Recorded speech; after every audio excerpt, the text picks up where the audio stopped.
2절을 먼저 볼까요?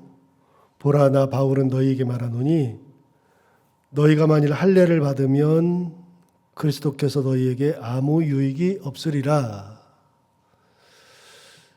우리가 할례를 받으면 그리스도와 우리가 무슨 상관이 있느냐, 이제 이 말이죠. 자, 그리스도께서는 할례를 폐하시기 위해서 온 거죠. 구약을 끝내고 신약을 이끄셨고, 율법 시대를 끝내고 은혜 시대를 여셨죠. 그리스도가 오심으로 율법으로 구원받는 게 아니라 믿음으로 구원을 받죠. 그러니까 만약에 우리가 할례를 받으면 구약 시대에 머무는 거죠. 율법을 지켜야 되는 거죠. 그럼 그리스도께서 오실 이유가 없죠. 아무 유익이 없죠. 주께서 오신 것은 다 끝내고 새로운 시대를 여신 거거든요. 그런데 새 시대를 열어서 새 시대에 살라고 그랬는데 새 시대에 살지 않고 옛날 시대로 가서 살아요. 그러면 주께서 왜 오셨죠? 그 얘기입니다.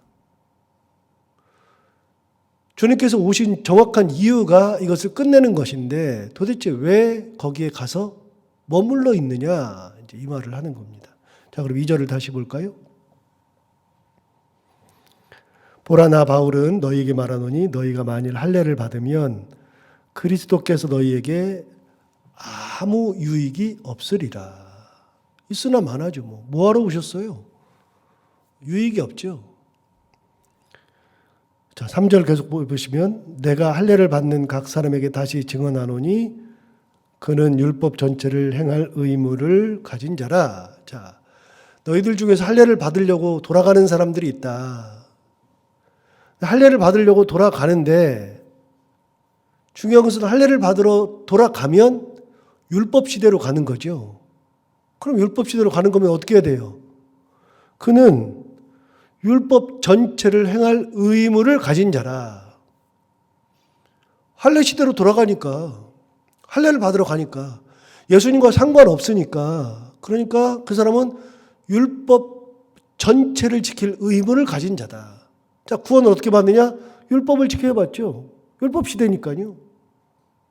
할례를 받는 자들은 그렇게 다 해야 된다. 율법 전체를 지킬 의무를 가진 자. 그러니까 사도 바울 얘기하는 겁니다. 도대체 알고나 그렇게 가고 있느냐.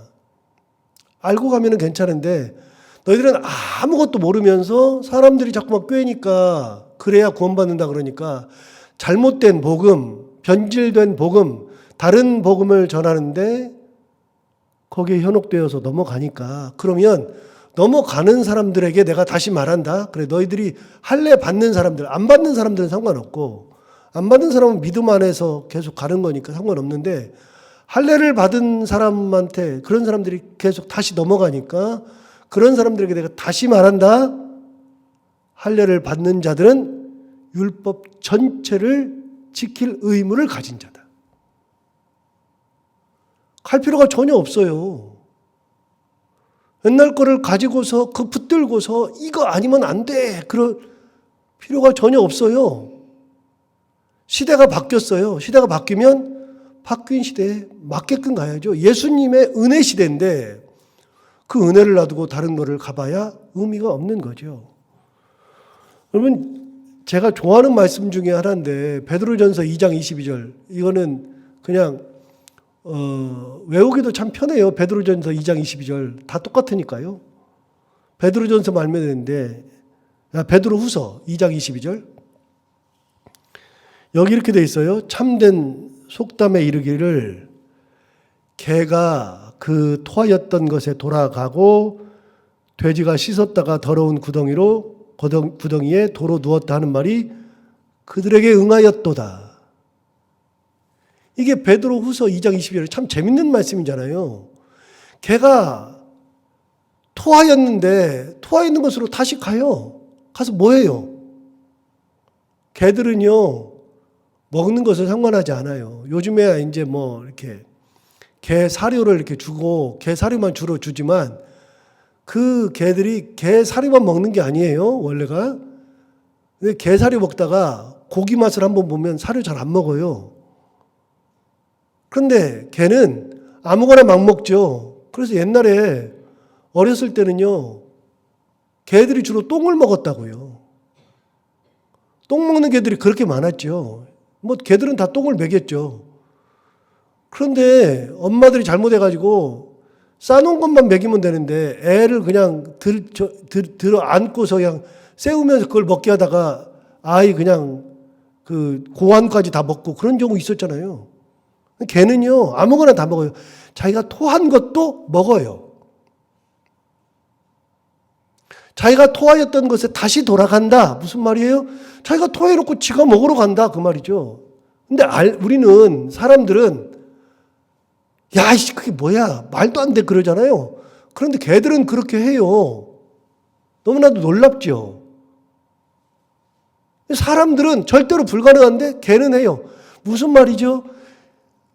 은혜 시대에 들어와가지고 더 이상은 율법에 매여 있을 필요가 없는데 거길 돌아가니까 사도 바울의 생각에 야, 말도 안 되는 것을 하고 있냐 그러는데 돌아가는 사람들은 개와 똑같이 아무런 개념이 없어요. 그래야 되는 줄만 알아요. 그래서 요게 성경에 나오는 게 가끔 제가 생각나요. 개가 그 토했던 것에 돌아가고 돼지가 씻었다가 더러운 구덩이에 도로 누웠다 하는 말이 그들에게 응하였도다 그랬어요. 여러분, 돼지를 깨끗하게 씻어줬는데 구덩이에서 이제 건져내가지고 깨끗하게 씻어줬는데 갑자기 씻어놓고서 구덩이로 또 돌아가요. 에이, 말이 되냐? 우리는 도대체 말이 안 돼. 사람의 생각으로는 이해가 안 돼요. 그런데 이해가 안 되는데 그걸 하는 사람들이 하는 그 돼지들이 있어요.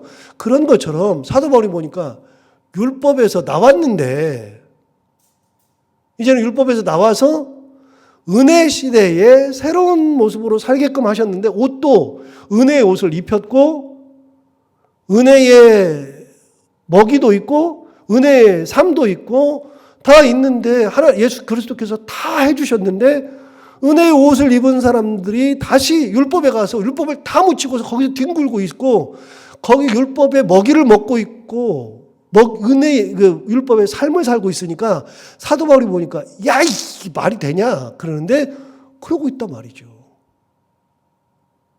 그래서 갈라디아서 3장 1절, 3장 3절 시작할 때 뭐라 그러냐면 너희가 이같이 어리석으냐? 어리석도다 갈라디아 사람들아. 사도 바울이 갈라디아서 3장에서 어리석다고 이야기한 거예요. 참 어리석다. 사도 바울의 개념에는 이게 있어요. 어떤 개념이 있냐면 알면 못 간다. 모르고 간다.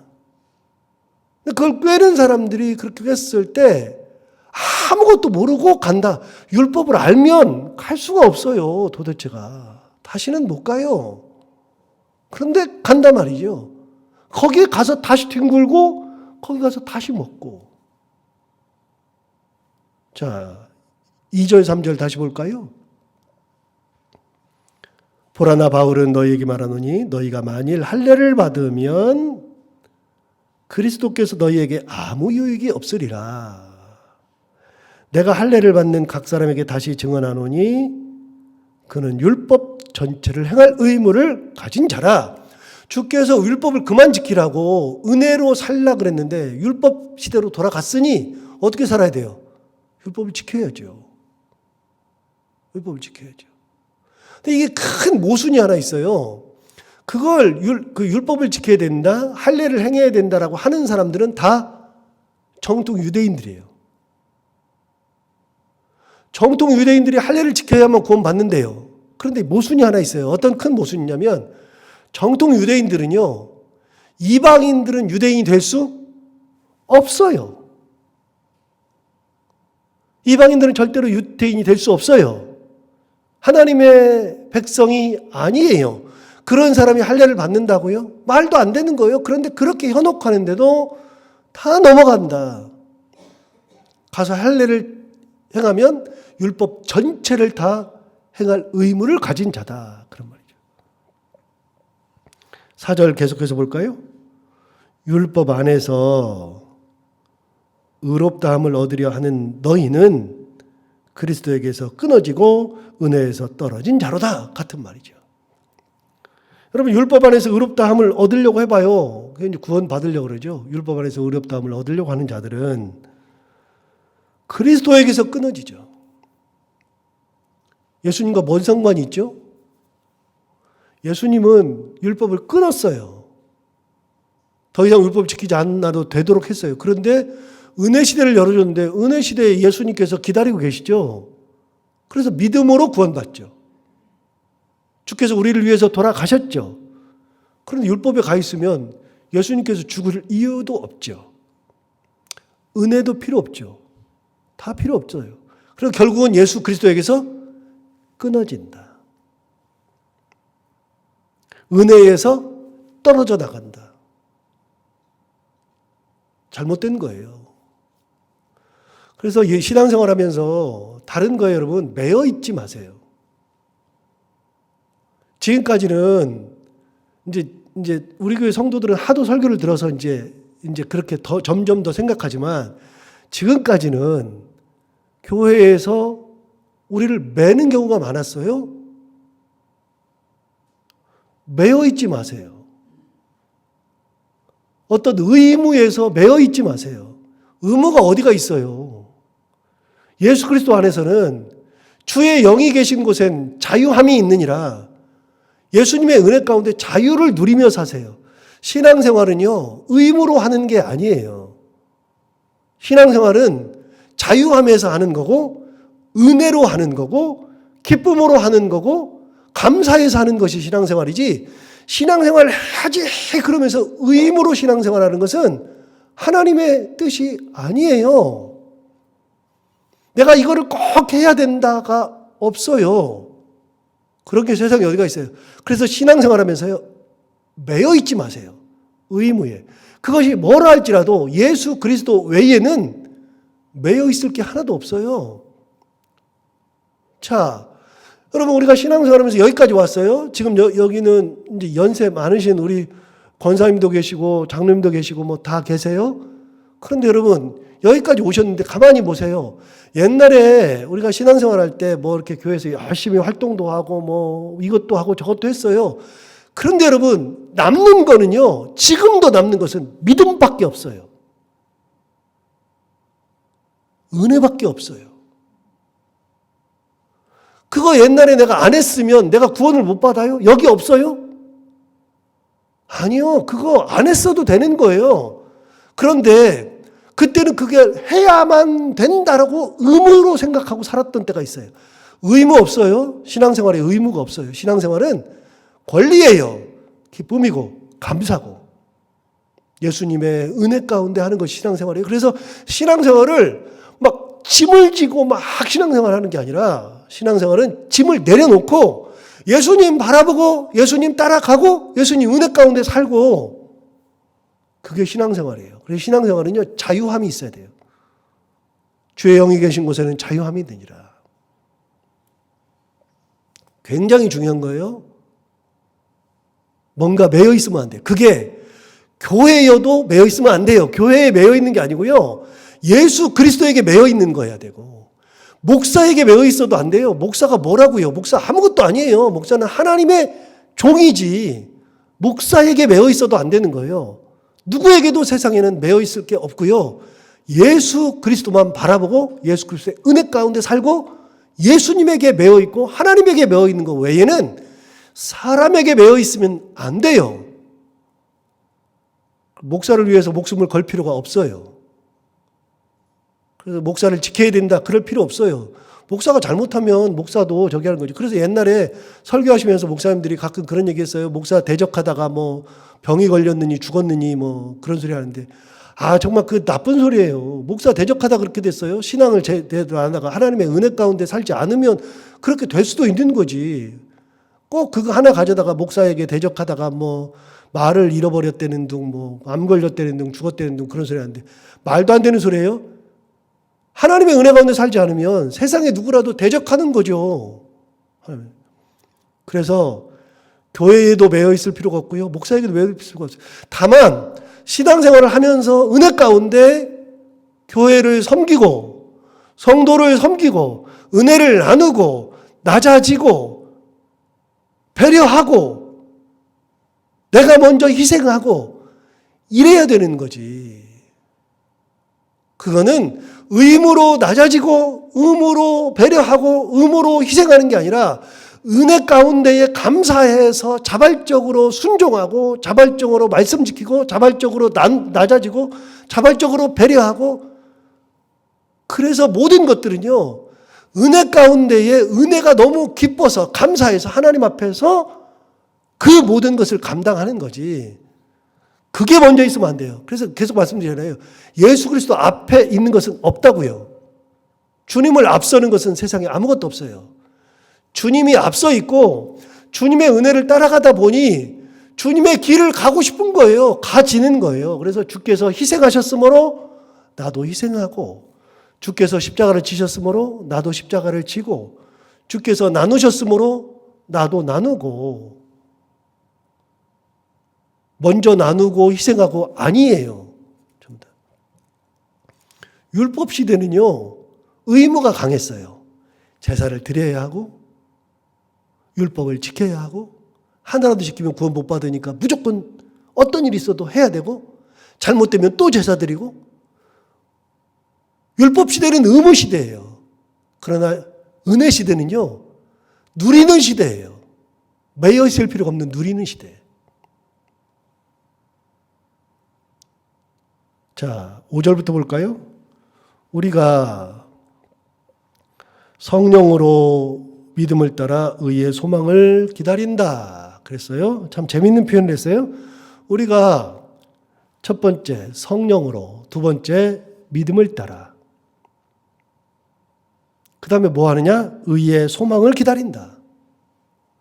의의 소망이라는 것은 우리가 의롭게 되는 소망. 자, 여기서 말하는 의롭게 된다는 것은 구원받은 자들에게 주시는 하나님의 은혜예요. 구원받은 자들을 의롭게 하시는 거예요. 의롭게. 옛날에 율법 시대에 의인이 될 수 없죠. 의롭게 될 수가 없죠. 그러니까 의롭게 되기 위해서 뭘 했어요? 제사를 드렸어요. 의롭게 되기 위해서 뭐 했어요? 율법을 지켰어요. 율법 시대에. 그러나 신약 시대, 예수 시대에는 그거를 지켜서, 율법을 지켜서 제사를 드려서 의롭게 되는 게 아니라 믿음으로 의롭게 되는 소망을 가지는 거예요. 성령으로 의롭게 되는 소망을 가지는 거예요. 자, 의롭게 되는 소망은 이제는 믿음으로 갖는 거고 성령에 의해서 갖는 거죠. 우리가 의롭게 되는 게 어떻게 돼요? 자, 여러분, 우리가 뭔가를 행해서 의롭게 되느냐? 아니죠. 행함은 믿음의 결과고 감사의 결과라 그랬어요. 그래서 천주교와 우리가 결정적으로 다른 건 뭐냐면, 천주교의 구원은 두 가지가 이루어져야 돼요. 하나는 믿음을 가져야 되고, 여기까지는 우리랑 똑같아요. 두 번째는 행함이 있어야 돼요. 믿음과 행함이 반반씩 있어야 돼요. 그래서 우리가 믿음을 가진 우리가 행해야 되죠. 그래서 행함이 없는 믿음 가지면 구원을 못 받는다고 한 거예요. 그래서 행하기 위해서 노력해요. 구원받기 위해서 행해요. 그러나 우리는 그게 아니고요. 우리는 믿음으로 구원받는 거예요. 그래서 믿음으로 받아서 감사해서 행하는 거라 그랬죠. 감사가 행함을 만드는 거예요. 믿음이 행함을 만드는 거지, 믿음 따로 행함 따로가 아니고. 그래서 우리는 성령으로 믿음을 따라 의인이 되는 소망을 갖는다, 그런 말이죠.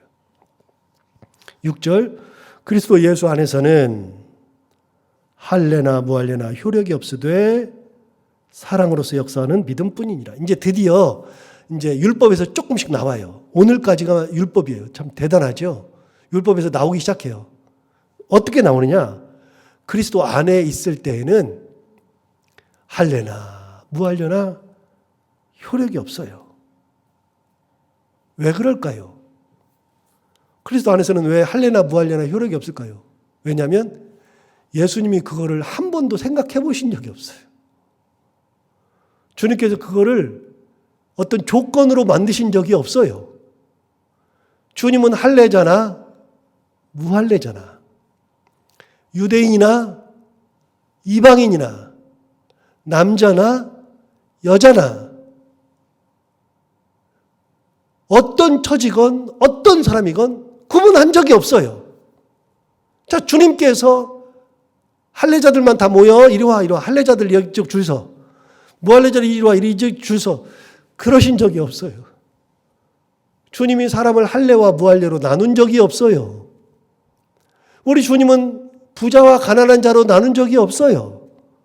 우리 주님은 남자와 여자로 나눈 적이 없어요. 사람들이 나눈 거죠. 사람들이. 율법 시대에는요, 할례와 무할례가 나뉘었어요.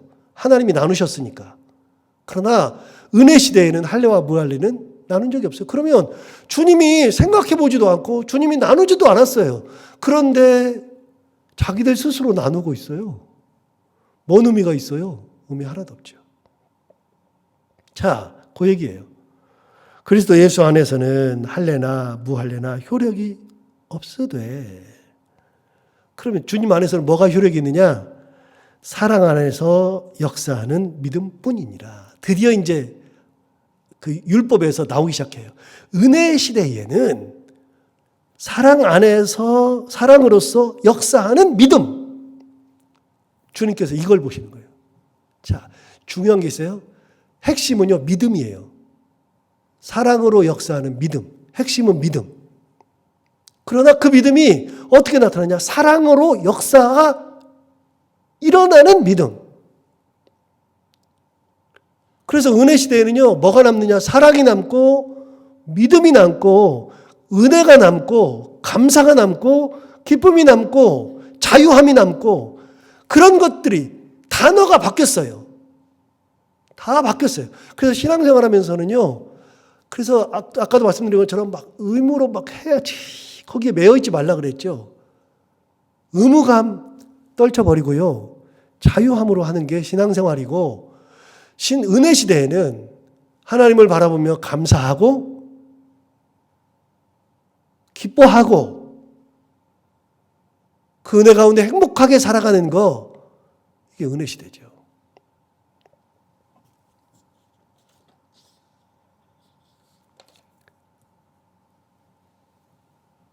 (11절) 한번 보실까요? 11절 넘어가서 사도 바울 참 재밌는 얘기 하거든요.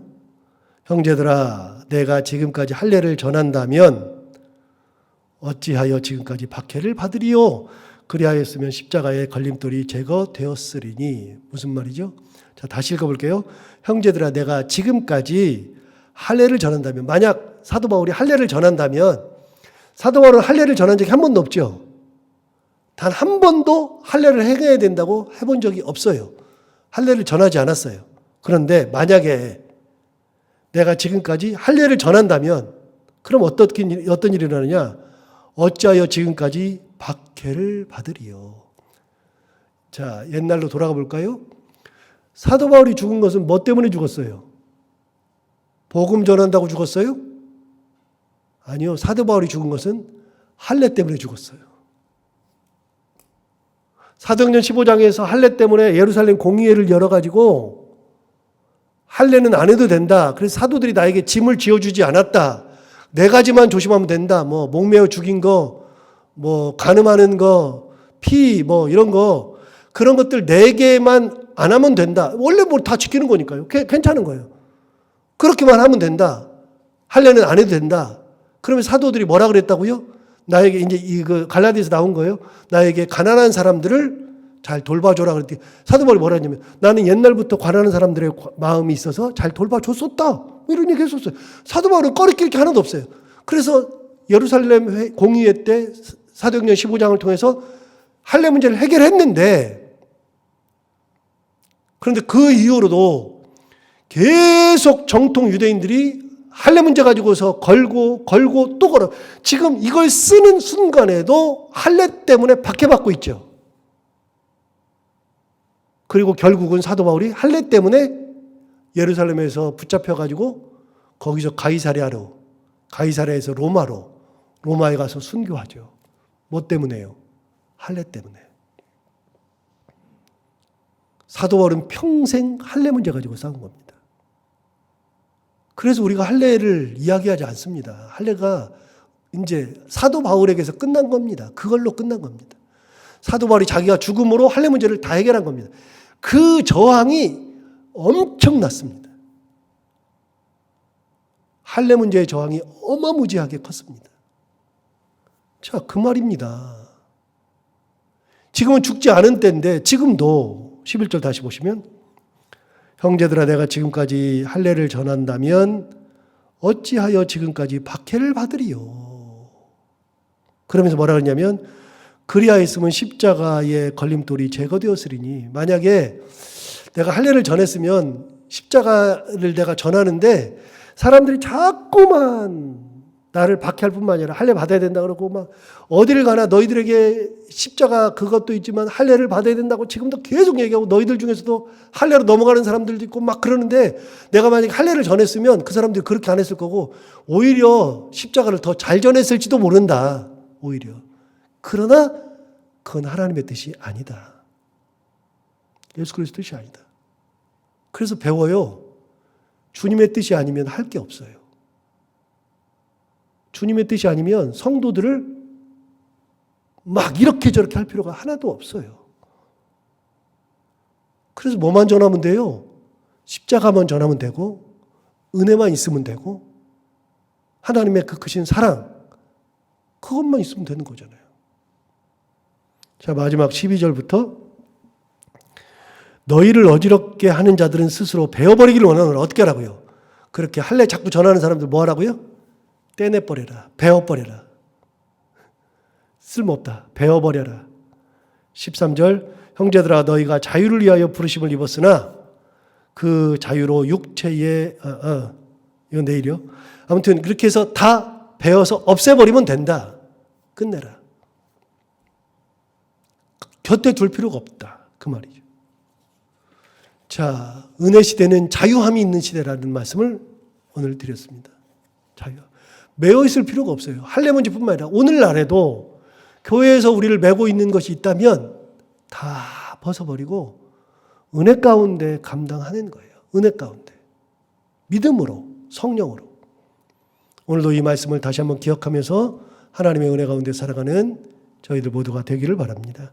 하나님 아버지 감사합니다. 오늘도 귀한 말씀으로 깨우치셔서 감사합니다. 이 말씀 들은 것처럼 우리가 하나님을 온전하신 하나님의 뜻을 알고 예수 그리스도께서 우리를 위해서 십자가에 달려 돌아가신 것이 어떤 의미가 있는지 다시 한번 깨닫고 우리가 율법에 매여 있고 의무에 매여 있는 삶이 아니라 은혜에 살고 자유함으로 살고 그리스도의 크신 권능 가운데 살아가며 감사, 기쁨 가지고 행함의 믿음까지도 가질 수 있는 믿음의 삶을 살게 하여 주옵소서. 오늘도 하루를 살아갈 때 이 말씀을 기억하며 살게 하여 주옵시고 해야 되는 것들을 기쁨으로 감당하고 만나는 분들과 함께 웃고 행복한 하루가 되게 하여 주옵소서. 예수님 이름으로 기도하옵나이다.